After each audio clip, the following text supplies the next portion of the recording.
Oke, bismillah. Assalamualaikum warahmatullahi wabarakatuh. Alhamdulillahirrabbilalamin. Wassalatu wassalamu ala asrofil anbiya'i wa mursalin wa ala alihi wa sahbihi ajmain, amma ba'du. Alhamdulillah, di pertemuan kali ini kita sudah masuk episode berapa nih? Belasan ya. Jadi memang kalau misalkan di dalam podcast literasi ini secara spesifik ataupun secara bertahap ya, kita penjabaran materinya itu tentu agar materi-materi yang disampaikan lebih terkaji secara mendalam. Ditambah lagi memang fenomena yang terjadi hari ini ya, bahwa memang masih rendahnya minat literasi masyarakat Indonesia. Terbukti dari 1000 orang Indonesia itu hanya 0,01%, artinya cuma ada 1 orang yang rajin membaca. Lalu kemudian dari beberapa penelitian dari 62 negara, kita itu mendapat peringkat ke-61. Nah, ini tentu masih jauh dari harapan yang dimana tentunya agar masyarakat Indonesia, terutama untuk diri pribadi dan juga teman terdekat, ya agar menjadi seorang yang literat ya, yang melek aksara, senang membaca, menulis, sehingga pengetahuan itu seperti halnya kebutuhan ya, seperti halnya oksigen. Kalau misalkan kita tidak menghirup oksigen, tentu kita akan mati.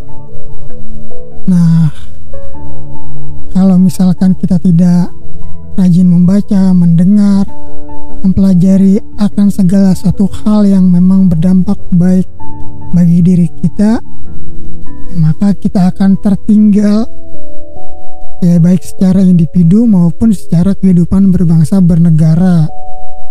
Nah, orang sudah sampai mana, kita baru sampai mana gitu kan ya. Jadi hal-hal yang sifatnya kurang konstruktif, kurang produktif, apalagi yang sifatnya kesenangan sementara, tahun ini tenar, besok sudah tidak tenar lagi gitu kan, itu mungkin bisa kita kurangi ya, yang sifatnya inilah sementara gitu kan. Makanya ada istilah, kalau misalkan ilmu itu bagi seorang yang miskin, ilmu ialah hartanya. Bagi orang yang kaya, ilmu adalah perhiasannya. Nah, jadi memang konteksnya kalau ilmu itu dapat melindungi kita. Nah, beda dengan yang sifatnya harta. Harta itu kan kita yang melindunginya ya. Takut ada yang maling, takut ada yang merampok, ada yang membegal. Nah, apalagi sekarang kan ada begal perasaan. Nah, ini biasanya ke anak-anak muda nih kan, yang sedang galau-galau, yang dimana kasihnya dibegal secara perasaan oleh orang lain. Nah, kali ini kita sampai pada pembahasan yang terakhir tentang Aristoteles dalam bukunya La Politica, yaitu tentang pendidikan. Oke, jadi kita di sini mungkin tidak terlalu banyak ya Aristoteles menjabarkan tentang pendidikan, namun pada esensinya ya, bahwa dalam sebuah negara yang sifatnya ideal menurut Aristoteles itu harus didukung oleh pendidikan. Maka pendidikan sangat berperan penting ya. Oke, jadi pada dasarnya tidak ada yang dapat meragukan bahwa seorang pemimpin itu harus sangat memperhatikan dan merawat anak-anak dan juga kaum muda. Karena ketika ia diabaikan, maka justru akan merugikan negara ya. Karena setiap negara tentu harus diatur para pemudanya, bahkan anak-anaknya itu menurut sifat-sifat khusus. Nah, kenapa? Ya karena tentunya bentuk dan tata krama masing-masing sebuah negara itu tentu harus memiliki, ya minimal dia mempunyai ciri khas lah. Dan ini karena memang pada dasarnya ketika didirikan sebuah negara tentu mempunyai tujuan. Jadi biasanya ketika menetapkan sebuah negara ingin menjadi sebuah negara apa, itu harus bisa melestarikannya. Nah, baik itu bentuknya negara demokrasi ataupun apa ya. Ataupun mungkin kalau di Indonesia kan kita menggunakan Pancasila sebagai dasar negara. Nah, namun secara universal, kata Aristoteles, perilaku terbaik menghasilkan pemerintahan terbaik. Nah, ini pesannya nih. Selain itu, sebagaimana dalam aspek kehidupan, bahkan dalam bisnis dan seni pun, itu ada beberapa hal yang harus dipelajari terlebih dahulu. Tidak langsung menjadi ahli ya. Harus dipelajari dan dibiasakan oleh manusia itu sendiri di bidangnya. Dari sini maka diperlukanlah pendidikan ya sebagai praktik kebajikan. Nah, ini ya walaupun memang ada satu sudut pandang dia membahas bahwa setiap kota, setiap daerah tentu haruslah pendidikannya itu satu dan sama di setiap kota, dan bahwa ini harus menjadi pekerjaan bersama, tanggung jawab bersama, dan bukan perawatan individu seperti pada masa waktu itu yang dialami oleh Aristoteles. Jadi disamaratakan dari segi bentuk perawatan mengenai pendidikan, tanggung jawabnya. Nah, karena setiap orang mengasuh anak-anaknya sendiri secara terpisah dan instruksi mereka juga khusus, ya akhirnya setiap orang mengajarinya anaknya dengan suka-suka mereka. Tetapi apa yang harus dilakukan oleh mereka haruslah umum bagi semua. Nah, ini problematikanya ketika secara individu anak itu dididik ya terpisah gitu kan oleh keluarganya masing-masing, namun dalam instruksi secara umum mereka harus ikut dan melakukan yang sifatnya umum dan bagi kepentingan semuanya. Di sini ia menjelaskan bahwa pada waktu itu tidak ada yang boleh berpikir bahwa setiap warga negara adalah miliknya secara khusus, tetapi milik negara pada umumnya, karena masing-masing adalah bagian dari negara. Dan itu adalah tugas alami setiap bagian untuk menghargai kebaikan keseluruhan. Ya contohnya pada ini ya, masa itu para Lacedaemonians itu dapat dipuji ya karena mereka memberikan perhatian yang terbesar dalam hal pendidikan dan menjadikannya secara umum ya diberikan kepada siapa saja. Nah, maka dalam konteks ini perlu adanya undang-undang tentang pendidikan dan itu sifatnya harus publik. Lalu ia menjelaskan apakah pendidikan itu. Jadi yang harus diajarkan, apakah pendidikan itu? Pendidikan adalah apa yang harus diketahui dengan baik. Nah, karena pada dasarnya itu kan dalam setiap aspek tentu ada keraguan yang memunculkan sebuah pertanyaan. Nah, maka semua orang belum tentu setuju dalam hal-hal yang ingin mereka ajarkan kepada anaknya, baik sehubungan dengan peningkatan dalam hal kebaikan dan hidup bahagia. Tentu ya jelas objeknya harus memperbaiki alasan yang berkaitan dengan perbaikan moral. Pada intinya kan harusnya seperti itu. Fenomena yang dia hadapi pada waktu itu seharusnya itu pendidikan dapat menentukan dengan pasti ke arah mana kecenderungan ya anak laki-laki dan juga perempuan. Misalkan anak laki-laki, apakah dengan mendidik seorang anak laki-laki itu akan berguna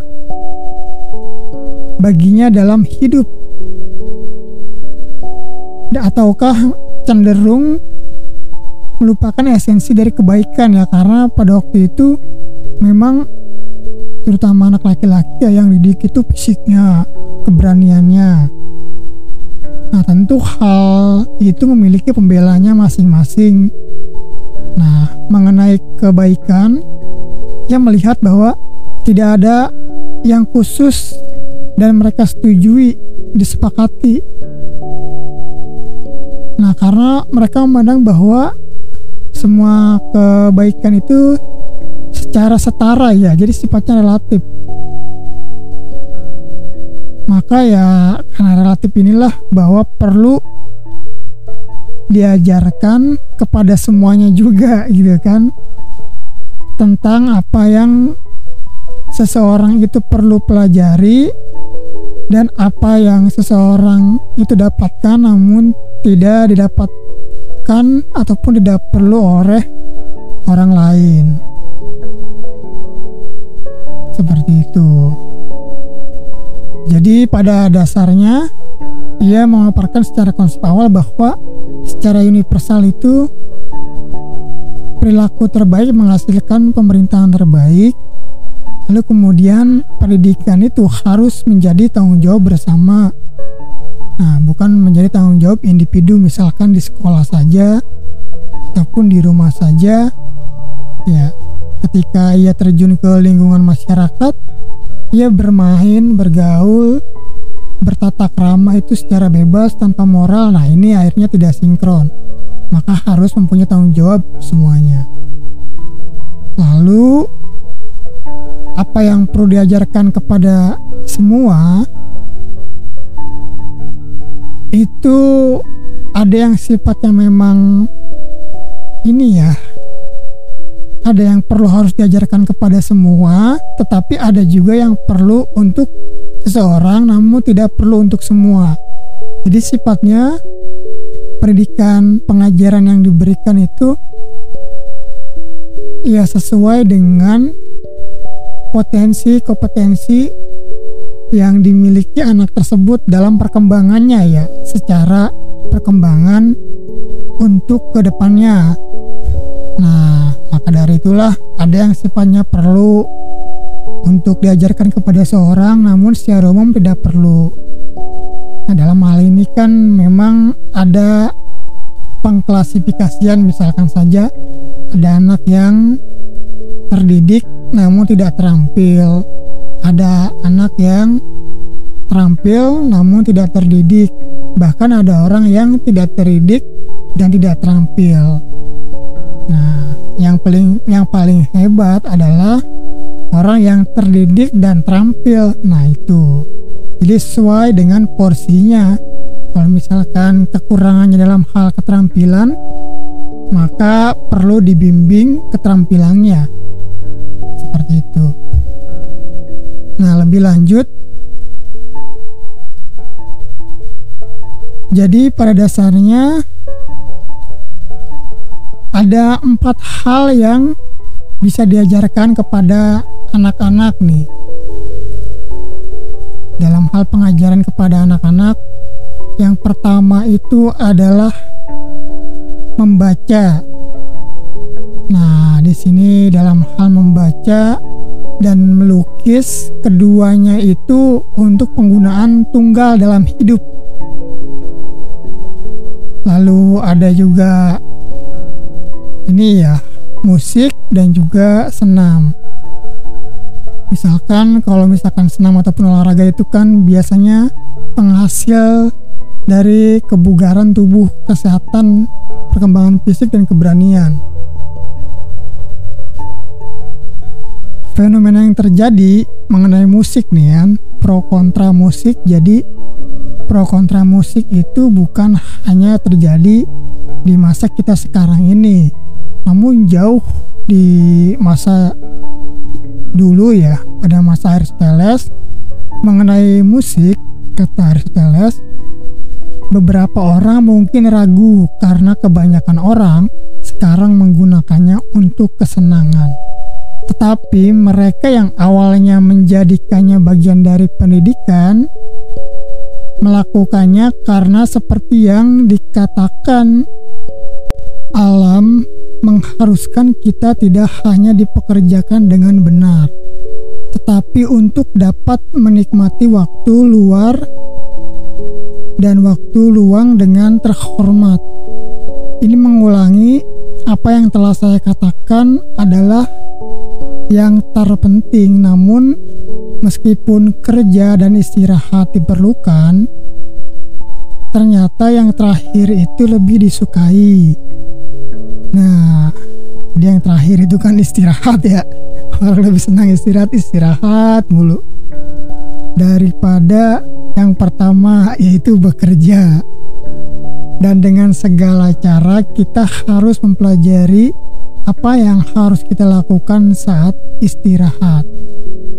Saat istirahat pun harus dipelajari dengan benar bagaimana kita menggunakan waktu untuk istirahat. Karena kita tidak boleh menggunakan waktu itu untuk bermain, karena bermain akan menjadi urusan penting dalam hidup kita nanti. Nah, ini maksudnya jika tidak bisa bermain, ya akhirnya ya kita lebih memanfaatkan waktu itu ya untuk dapat beristirahat, kemudian mengatur istirahat kita jangan berlebihan, lalu kita manfaatkan untuk bekerja lagi. Namun bermain pada esensinya itu diperlukan juga bagi mereka yang bekerja daripada mereka yang istirahat.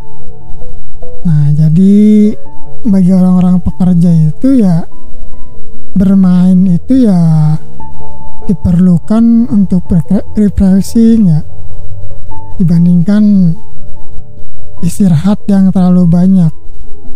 Karena pada dasarnya orang yang bekerja membutuhkan relaksasi yang akan diberikan oleh permainan itu sendiri. Misalkan saja permainan itu pada dasarnya harus diperkenalkan dan di bawah peraturan yang tepat sehingga ia dapat menjadi obat dengan adanya relaksasi, lalu kemudian dapat menjadi energi yang berkelanjutan. Permainan pun harus diperkenalkan ya dengan menggunakan pikiran, karena pada dasarnya permainan menggunakan pikiran itulah menurut Aristoteles ada relaksasi untuk memudahkan kesenangan. Nah, ini logikanya mantap nih. Jadi permainan dengan menggunakan pikiran tidak hanya tenaga ya, itu adalah relaksasi untuk memudahkan kesenangan. Namun di satu sisi yang lain, istirahat itu sendiri nampaknya mengambil bagian dari kesenangan kebahagiaan dan kehidupan yang menyenangkan. Tetapi ini bukan milik mereka yang bekerja, karena pada waktu itu ya orang-orang pekerja, ya dia kerja keras gitu kan. Beda dengan orang-orang yang bangsawan yang lebih tenang, santai, dan dapat beristirahat dengan cukup dan nyenyak ya. Tetapi milik mereka yang beristirahat bagi dia yang bekerja untuk suatu tujuan yang dimilikinya. Jadi kalau misalkan pada waktu itu orang-orang yang beristirahat ataupun dapat banyak istirahat itu biasanya kerjanya hanya untuk satu tujuan yang tidak dimilikinya. Namun pada umumnya kebahagiaan adalah tujuan yang menurut semua orang dihadiri dengan kesenangan, bukan dengan rasa sakit. Namun juga semua orang tidak setuju dalam membuat kesenangan ini terdiri dari hal yang sama. Nah, itu hanya bersifat kesenangan semata karena masing-masing memiliki standar khusus sesuai dengan kebiasaannya sendiri. Biasanya kan kalau misalkan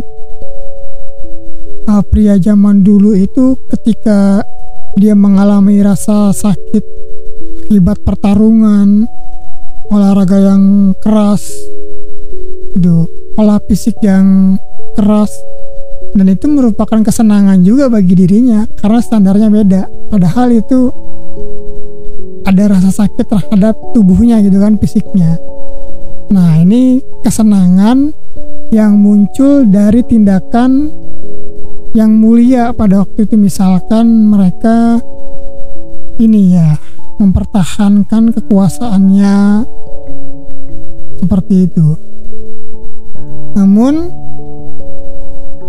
untuk menjalani kehidupan yang tenang, kata Aristoteles, ada hal yang harus dipelajari dan diajar oleh seseorang, bahwa objek pembelajaran dan pengajaran ini berpusat pada perolehannya.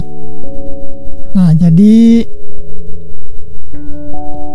hidup yang tenang itu mengacu kepada pembelajaran dan pengajaran yang berpusat pada perolehannya. Ketika saya rajin membaca, otomatis saya akan banyak mengetahui informasi dan pengetahuan. Ketika saya rajin berolahraga, maka tubuh saya akan bugar, fisik saya kuat, gitu kan. Ketika saya senang memancing, maka saya akan dapat ikan. Jadi itulah kehidupan yang tenang itu, antara pembelajaran pengajaran itu berpusat pada perolehannya. Jadi kira-kira hal apa yang akan kita peroleh ketika kita itu melakukan suatu hal. Nah, ia menjadi pusat karena pada dasarnya ketika ia sudah mencapai tujuan atau bahkan belum mungkin sampai pada tujuannya, kebahagiaan itu, ketenangan itu akan muncul karena atas usahanya. Jadi karena ada usaha itulah, melalui pembelajaran dan pengajaran, maka itulah yang menjadi ketenangan dalam hidupnya. Justru orang yang tidak belajar dalam suatu hal, yaitu justru yang dipertanyakan ketenangannya, standarnya seperti apa, kan seperti itu.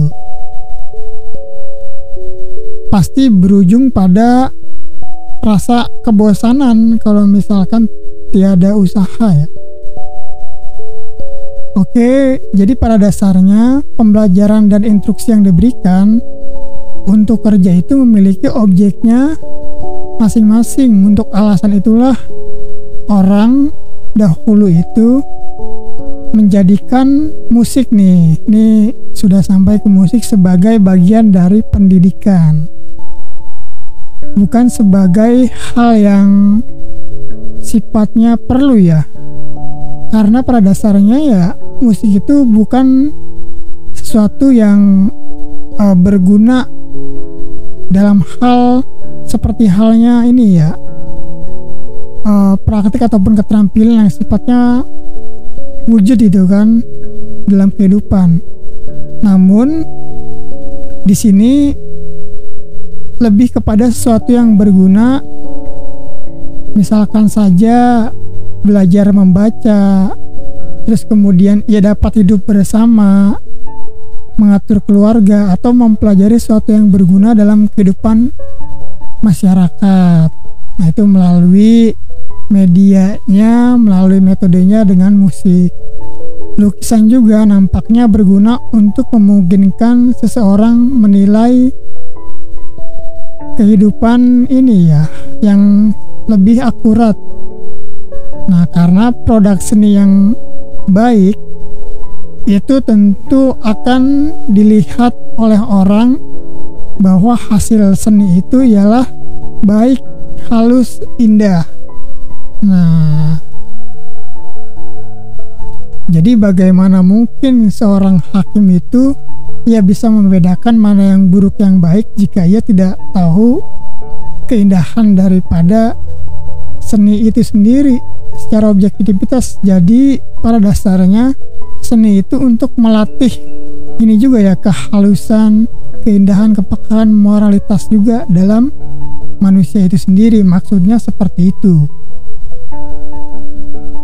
Lalu di sini juga bahwasanya seni itu tidak seperti latihan senam ya, yang berkontribusi pada kesehatan dan kekuatan. Seni itu tidak seperti itu, karena tidak satupun dari hal-hal yang kita lihat itu dihasilkan oleh musik, misalkan dalam hal seni. Nah, maka dalam pekerjaan kita, lalu kita beristirahat dari pekerjaan, ini ada peran yang dapat kita gunakan, yaitu melalui musik tadi, dengan cara mendengarkannya, lalu juga dapat dinikmati untuk relaksasi pada saat tidur, kan seperti itu.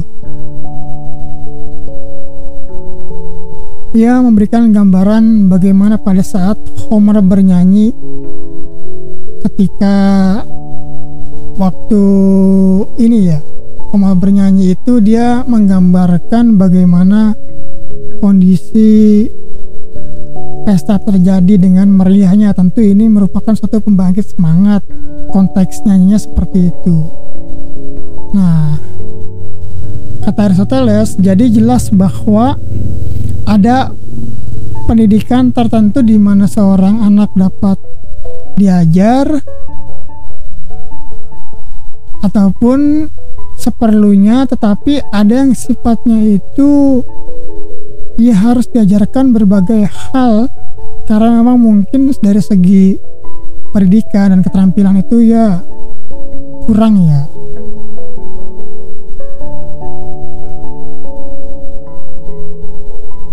Bagaimana kondisi yang ia lihat itu, nampaknya memang perhatian terhadap pendidikan anak-anak mereka itu kan pada masyarakatnya harus diberikan perhatian utama.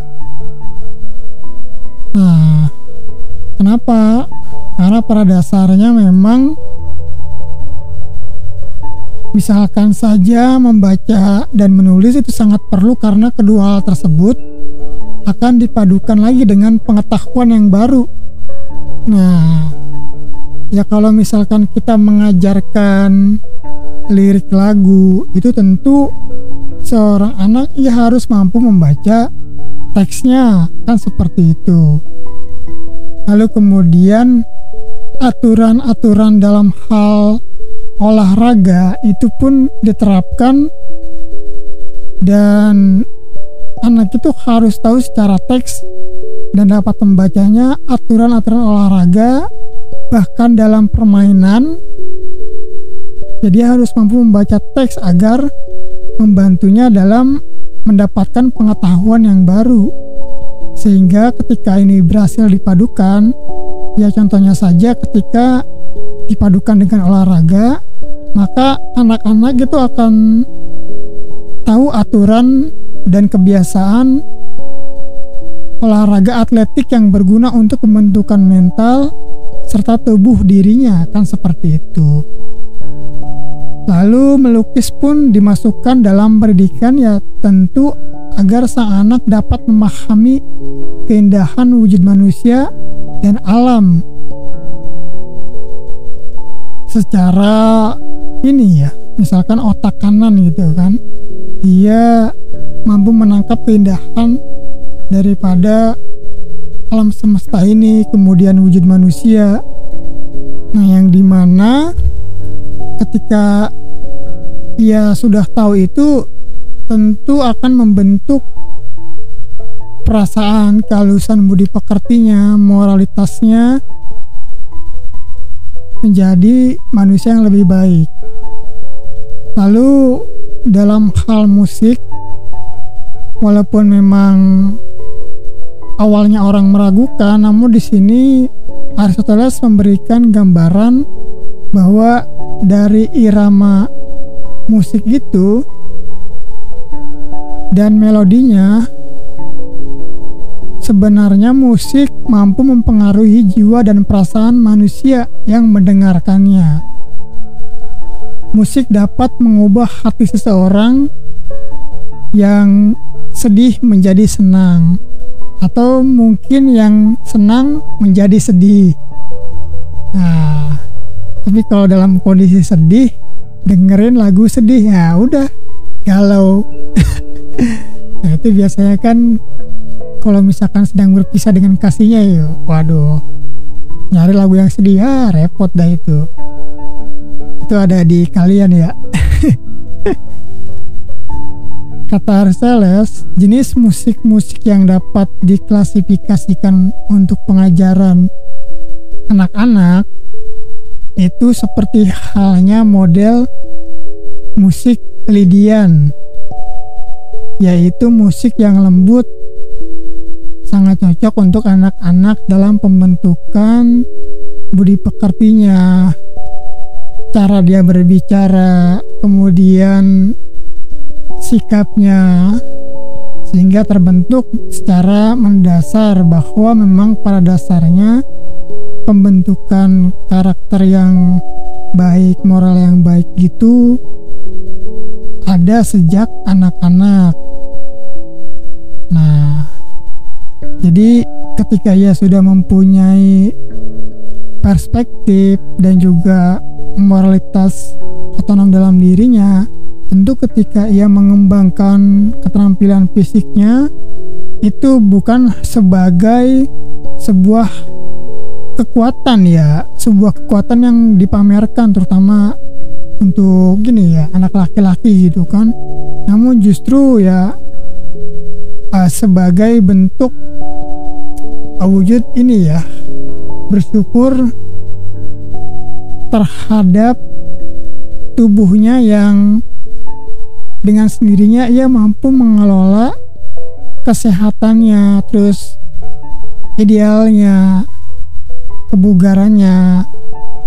Nah, itu maksudnya, bukan untuk pamer-pamer ataupun apalagi untuk berkelahi kan, seperti itu. Maka dari itulah hal yang utama itu ditanamkan moralitasnya dulu. Setelah mulai terbentuk barulah untuk perkembangan tubuhnya, fisiknya dengan cara olahraga fisik. Lalu yang kedua itu model Dorian. Model Dorian ini untuk generasi muda karena model ini musiknya itu menunjukkan ironis ya, ironis, melankolis, dan terkesan inilah jantan ataupun ekspresi inilah anak muda kan, seperti itu. Nah, ini melankolis kan biasanya ada di anak pemuda-pemuda perempuan. Lalu kemudian ya terkesan jantan ataupun ini ya pemberani. Nah, ini ada di laki-laki. Lalu yang ketiga itu ada model Virgian. Virgian itu ialah yang sifatnya musiknya itu membangkitkan semangat pikiran. Nah, membangkitkan semangat pikiran sehingga dari ketiga model pengajaran musik ini, ketiganya perlu diajarkan kepada peserta didik, kepada anak-anak sesuai dengan tahapannya nih, anak-anak muda. Lalu kemudian yang ketiga itu membangkitkan semangat pikirannya. Tidak hanya dengarkan saja, karena ya ketika ia sambil mempelajarinya diajarkan, maka olah keterampilan, olahraga, kemudian olah rasanya itu lebih meresap ke dalam jiwa dan pikirannya. Seperti itu. Nah, pada dasarnya sehingga dapat kita ambil benang merah. Jadi walaupun memang penjabarannya mengenai pendidikan tidak terlalu banyak, namun pada esensinya semua pendidikan dan seni yang diajarkan Aristoteles itu berguna juga untuk menghabiskan waktu luang, bersenang-senang, dan mencari kebahagiaan, karena pada dasarnya hidup tidak hanya untuk bekerja. Nah, ia memberikan gambaran seperti itu mengenai pendidikan. Jadi pendidikan dan seni yang diajarkan itu berguna juga untuk menghabiskan waktu luang kita di saat waktu kosong, gitu kan, ya kita gunakan itu kemudian untuk bersenang-senang dan juga mencari kebahagiaan. Nah, sehingga ya ada orang yang mungkin malu-malu, wah saya dengerin musik, saya bernyanyi nih tapi malu nih kan, padahal dia dengan bermain musik ataupun bernyanyi itu ya itu merupakan bentuk inilah relaksasi dia. Setelah itu dia mampu bekerja semangat lagi. Karena pada dasarnya kata Aristoteles, hidup tidak hanya untuk bekerja, tapi juga untuk mencari kebahagiaan dan mengisi waktu luang dengan kegiatan-kegiatan. Nah, kira-kira seperti itu.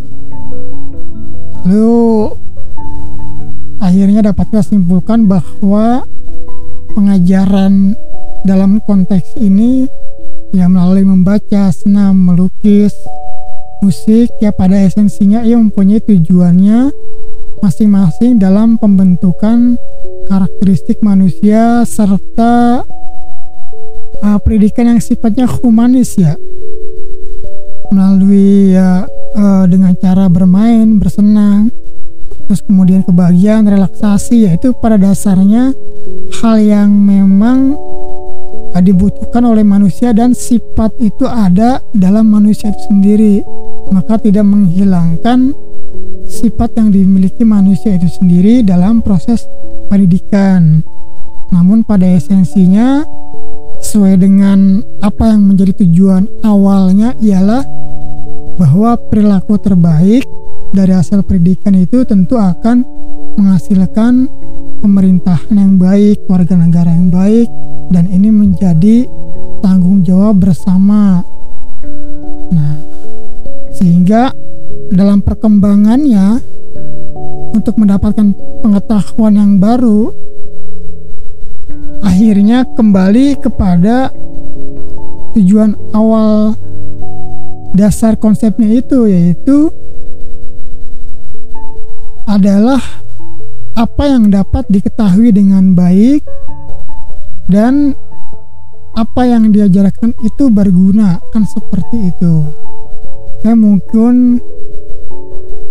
Mungkin cukup sekian untuk pembahasan kita kali ini. Semoga di pertemuan selanjutnya akan ada tema-tema yang menarik nih, tidak kalah menarik akan kita bahas. Semoga bermanfaat. Wassalamualaikum warahmatullahi wabarakatuh.